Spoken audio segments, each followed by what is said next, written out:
Call of Duty players are always spamming the same 4 guns in every single game. It's the rule of 4. I mean, how else are you going to cheese your way to a nuke, right? But at the same time, you can have way more fun with Call of Duty if you take the road less traveled. Sometimes that road takes you to some legendary places, and those places are nice and empty because everyone else is taking the more popular road and spamming the same 4 guns. I mean, one of those roads was the KSG from Classic Modern Warfare 3.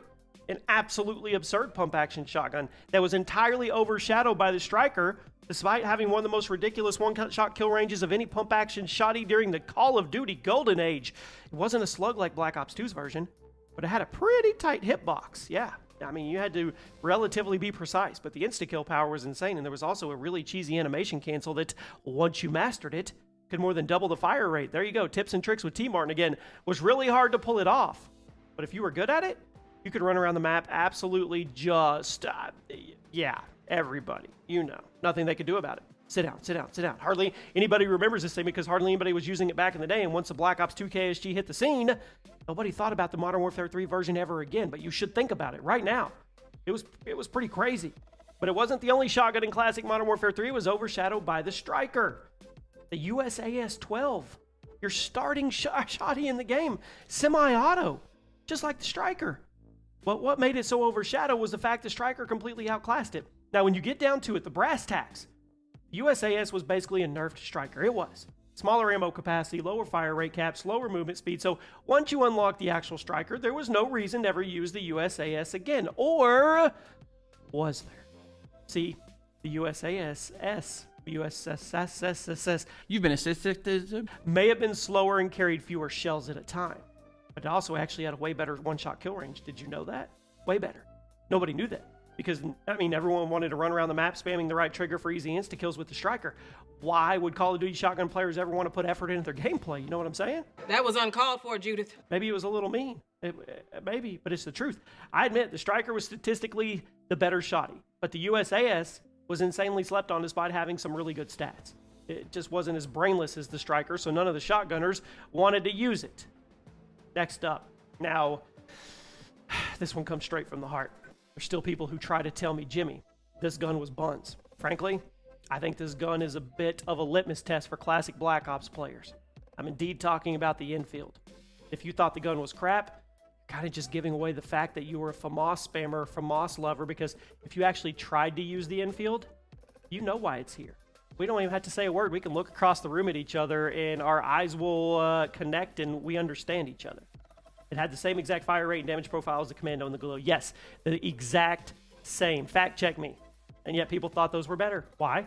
Because it was ugly? That's rude. I mean, maybe you're ugly on the inside and people tell you you have potential. I'm sorry. That was terrible. The infield was a monster once you figured out the recoil pattern. And yes, the recoil was a little bouncy, but who cares? You could get better. The infield was statistically just as good as some of the most iconic rifles in Black Ops history, and yet people to this day, whenever I mention it, come at me and tell me it was bad. I don't know. I mean, I don't know. Look in the mirror. Now, I might just be out of the loop on this one because I am truly an unk, and I never really thought the Holger 5.56 was all that popular, and Modern Warfare 3 didn't really play the game a lot. But if you boot the game up right now and you spend some time in multiplayer, which I don't know why you wouldn't, because it's actually in a good place, right? You're not going to see very much of it online. Here's the thing. From what I hear, word on the street, little birdies say it's insane. Word on the street is that you've got a fat heavy assault rifle you unlock somewhat late in the progression. Heavily resembles the classic G36, but also has some pretty cheesy attachments to go along with that handling and accuracy. You even had a conversion kit that made it a 4-round burst like the classic M8A1, and you had another conversion kit that gave it a 100-round drum mag for some reason, and it made it a freaking double-barrel rifle for another reason, so it fired 2 bullets at one time. I mean, I don't think it was the first double-barrel assault rifle in Call of history, but I think it was actually the best. And even though not a lot of people are still using this version of the Holger, I wanted to show it some love. I know a lot of you love this game, and even though I do think the game is a little overrated, as many of you saw the other day in our most overrated Call of Duty list, I want to show it some love, because I will admit, it's definitely the best post-Warzone Call of Duty game so far. Now, let's go back. Way back. We're going back in time. If you were a COD World War II player, you probably saw a lot of the Type 100 online. But if you were a World at War player, you probably forgot it was even in the game. It was one of only 4 SMGs in the game. Frankly, it was the most forgettable of all of them. I mean, the other SMGs in the game were the MP40, which was broken, the PPSH, which was a meat grinder, and the Thompson, which was just iconic for being the Thompson and the coolest looking and sounding close-range gun in the game. Here, listen. But then there was the Type 100, which was a Japanese SMG with moderate fire rate, average damage, and it didn't look or sound particularly cool, especially not compared to other SMGs in the game. What made the Type 100 so good was the accuracy. Far and away the most accurate SMG in the game. Actually super competitive at mid-range because of that recoil pattern and the damage. If you played COD World War II and you remember that version of the Type 100, the World at War version is basically the same thing. Super light, super low recoil, moderate fire rate, extremely consistent damage, which honestly made it better at mid-range than close range. But since it wasn't a super loud meat grinder like the PPSH or a two-tap machine devil like the MP40, nobody cared. It seems like there have been a lot of instances throughout Call of Duty history of guns that are super powerful in their own right, but they get totally overshadowed by something overpowered. Case in point, golly, the G36C in Modern Warfare 3. Everybody loved the ACR. It was the savior of this game. It's pretty obvious since it was completely overpowered. Two-shot kill machine, zero recoil, super clean iron sights. What's not to love? Brainless gun. But if you had a little bit of a brain back then and you wanted to feel like you were actually earning your kills and using your brain, you would swap over to the G36C.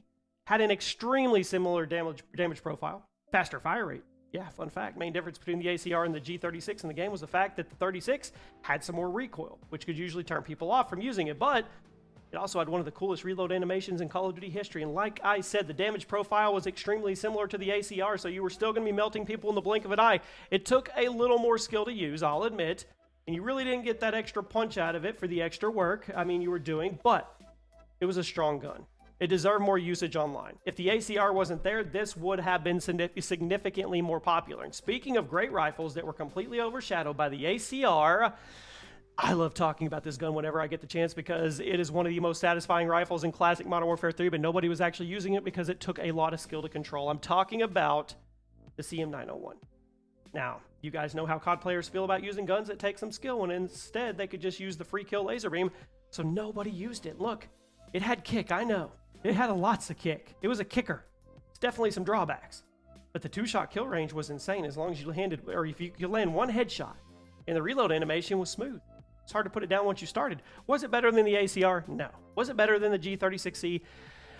Maybe, I don't know. But it was slept on. It was slept on. And it was slept on because it was hard to use. It was, absolutely. It was a punchy weapon. I like that. Punchy weapon. I thought it deserved more love, so we brought it up today. Let's talk about one more G36. The Holger 26 in Modern Warfare 2019. Now, this is one of those guns that I have always crapped on because it was such a different kind of LMG compared to others in the game. It was lighter, it was quicker to reload, but it also didn't pack a punch. It was weaker, and I believe it was the only LMG in the game that didn't have any extended barrel options, which could sometimes make it feel like a pea shooter. Also had a 30-round mag attachment you could slap on there to make it feel like an assault rifle, but nobody did that because then it's the worst AR in the game. But here's the thing.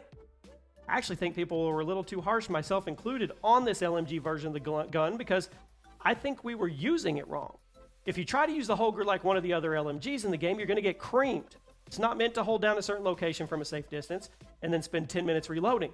No, this is a gun that's meant to apply constant pressure while on the move from mid to long range. You're not going to melt people, but you're going to be a total headache to the other team, and since it only took a couple seconds to reload the 100-round drum mag, you had no downtime compared to the other LMG. So yeah, it's not the best LMG in the game, but it's also way better than a lot of people gave it credit for, and I'm in the mood to give the G36 family of guns some extra love, so there it is. Now, unless you were playing zombies, I feel like you never saw this gun online. Talking about the Type 25, specifically in Black Ops 2. Now, zombies community loved it, of course, so a lot of people remember it, but how many times do you actually see somebody dropping kills in multiplayer? I almost never did. Honestly, I know why. It had the highest fire rate of the ARs in the game, but it also had the highest recoil, one of the slowest default reload animations. It was a snooze fest. But what you got in return for those drawbacks was a ridiculously fast time to kill that was basically universal across all the ranges. Close, long, mid, it didn't matter. The fire rate was so high and the damage profile was so consistent that as long as you were staying on target and you could control that recoil, the TTK was one of the fastest in the game, but not a lot of people knew that. The issue was actually maintaining the recoil pattern. That was easier said than done because when compared to most of the other guns in Black Ops 2, the Type 25, it had a lot of kick to it. Most people elected to use something that may have fired slower but was also easier to control, so the Type, it never got much attention. Speaking of Black Ops 2 guns that didn't get enough attention, I think some of you might have actually guessed the #1 pick already. We're gonna see. I don't know. I've been trying to get one over on you guys lately. I feel like everybody says they loved every gun in Black Ops 2. I think those people were liars because not nearly enough people were using the MTAR. Why weren't they using it? Well, my guess is simply because it was a starting rifle. You unlocked it by default, and then you progress through the game. You would unlock some iconic weapons, right? M27, A94, M8A1. So nobody was going to be thinking about the starting assault rifle like that on the surface. I mean, it looks simple and unimpressive. But once you peel back all the layers of this beautiful onion, you had an amazing weapon. I use this thing so much. It was actually really powerful in almost every scenario. The fire rate was moderate, but the recoil was low. Damage was really high because it was a full auto rifle, and the headshot bonus was pretty chunky. So even though it was a starting AR, the killing power was just as good as some of the most popular rifles in the game, and the reload animation, one of the best.